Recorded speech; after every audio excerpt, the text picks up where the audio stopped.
Question number 32 का first part, explain briefly with the help of label diagram the basic principle of the working of an AC generator. In an AC generator, coil of n turns and area A is rotated at an angular velocity omega in a uniform magnetic field B. Derive an expression for the instantaneous value of EMF induced in coil. What is the source of energy generation in the device? तो आपको क्या करना है, इसमें आपको label diagram बनाना है किसका, AC generator का. उसके बाद आपको इसमें क्या करना है कि इसमें uniform magnetic field, drive and expression, किसके लिए एक्सप्रेशन निकालना है, इंस्टेंटेनियस वैल्यू ऑफ EMF के लिए. बेसिकली ये जो आपका क्वेश्चन है, ये क्वेश्चन आपका थियोरेटिकल क्वेश्चन है और इसमें एक आपका डेरिवेशन गिवन है यहाँ पर. ठीक है, तो हमें इसमें क्या करना है, सबसे पहले help of label diagram principle बताना है working of an AC generator.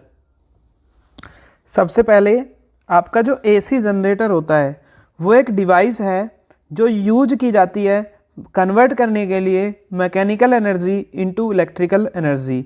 तो फर्स्ट ऑफ ऑल सबसे पहले आप लिखेंगे ए जनरेटर और dynamo is a machine used for generating electric current by converting mechanical energy into electrical energy.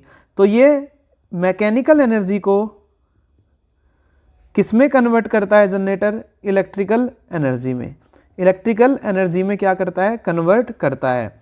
Second number कि इसका प्रिंसिपल आप लिखेंगे. प्रिंसिपल क्या है कि whenever in a close circuit, जब कोई भी क्लोज सर्किट में द मैग्नेटिक फ्लक्स चेंज, जब फाई की वैल्यू आपके पास चेंज होगी तो क्या होगा, फाई की वैल्यू चेंज होगी, an EMF induce is produce.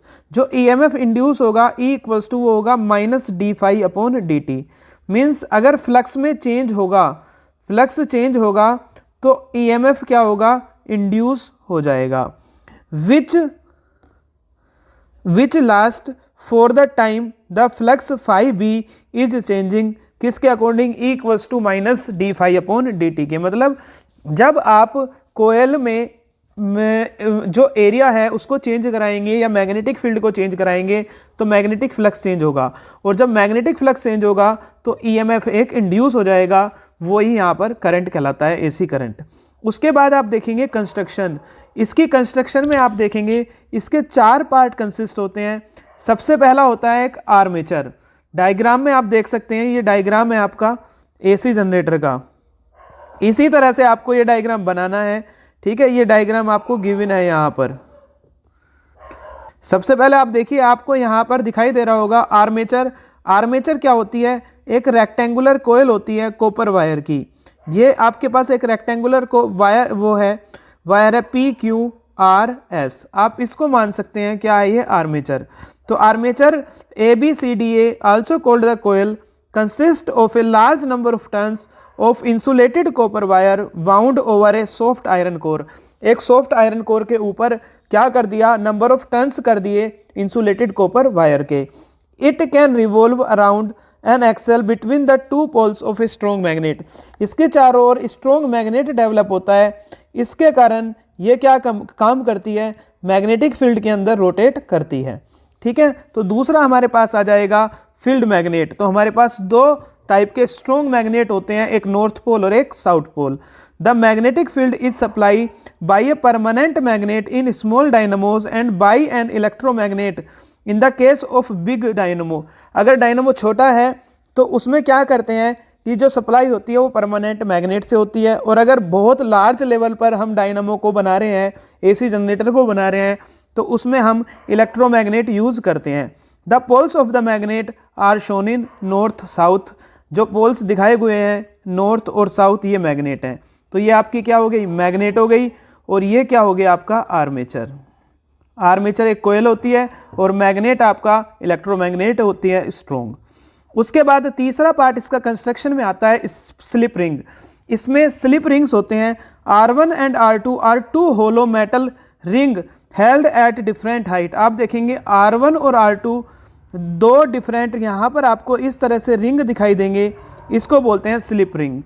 ठीक है, तो R1 and R2 are two hollow metal के बने होते हैं rings held at different height, अलग अलग हाइट पर होते हैं। The end C of the armature coil is connected to the ring R1।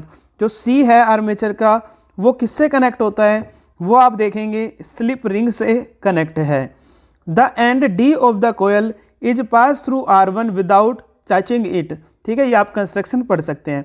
उसके बाद चौथा होता है इसमें ब्रशेस और स्लाइडिंग कॉन्टैक्ट। आप देखेंगे यहाँ पर जो स्लिप रिंग है उसके ऊपर आप इस तरह की स्ट्रक्चर देखेंगे, इसको बोलते हैं कार्बन ब्रश। ठीक है, तो जो कार्बन ब्रश होता है B1 and B2 are two flexible metal plates और कार्बन रोड्स। किसकी बनी होती है, कार्बन की बनी हुई होती है। These are called brushes. B1 is in constant touch with R1। जो B1 है वो हमेशा टच में रहता है R1 के, and B2 is in constant touch with RT। यानी कि B1 किसके टच में रहता है, R1 के। आप देखेंगे यहाँ पर जो B1 ब्रश 1 है वो R1 के टच में रहेगा, और जो B2 है वो किसके टच में रहेगा, R2 के। जो B2 है वो किसके टच में रहेगा, R2। ठीक है, और इसके बाद इसकी हम क्या देख लेंगे, वर्किंग देख लेंगे, जो आपको इसके अंदर लिखना होगा। ठीक है, तो जब स्ट्रॉन्ग मैग्नेटिक फील्ड अप्लाइड किया जाता है तो EMF इंड्यूस होता है। वो EMF इस कोयल को रोटेट करता है, और रोटेट करने पर हर एक साइकिल में आपको AC करंट मिलने लगती है। उसके बाद इसका दूसरा पार्ट देखेंगे। इसका सेकंड पार्ट है AC जनरेटर में कोयल नंबर ऑफ टर्न्स n है, area is rotated in angular velocity omega in a uniform magnetic field B। Drive an expression for the instantaneous value of EMF induce. जो EMF induce हुआ है उसकी instantaneous value आपको calculate करनी है। तो आपको पता है जो मैग्नेटिक फ्लक्स चेंज होता है उसका फॉर्मूला होता है phi equals to NBA cos theta, where n is the number of turns in the coil, B is the magnetic field, A is the area, and theta is the angle between B and A. Since angular velocity omega equals to theta upon t, that means theta equals to omega t. So we can write phi equals to NBA cos omega t.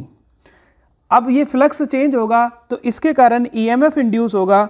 तो induce EMF आपको formula पता है, induced EMF equals to minus n D phi upon D T. Phi n तो हम लिख चुके, ठीक है, चाहे तो आप यहाँ पर n हटा लीजिए और वहाँ पर लिख लीजिए, एक ही बात है। तो minus n D upon D T and phi equals to B A cos omega T. B is constant, so we taken n B A, differentiation d upon D T cos omega T. And cos omega T का differentiation आपको पता है क्या होता है, sine omega T minus में into multiply by omega. Omega T का क्या आएगा, ओमेगा। तो आप देखेंगे EMF जो इंड्यूस हुआ उसका फॉर्मूला आ गया E equals to N B A omega sine omega T. तो आप इसको इस तरह से भी लिख सकते हैं E equals to E naught sine omega T, where E naught is the peak value of EMF which will be NBA omega. E naught equals to NBA omega. और अगर आपको इंड्यूस करंट निकालनी होती I इक्वल्स टू फॉर्मूला होता है E upon R। ठीक है, E की value E note sine omega T upon R output पर, और E नोट अपॉन R आपके पास क्या बन जाता, I नोट। तो I इक्वल्स टू आप लिख सकते हैं I equals to I naught sine omega T. तो यही डेरिवेशन में प्रूफ कराया था कि E equals to E naught sine omega T जो EMF इंड्यूस होगा, और जो करंट इंड्यूस होगा I equals to I naught sine omega T.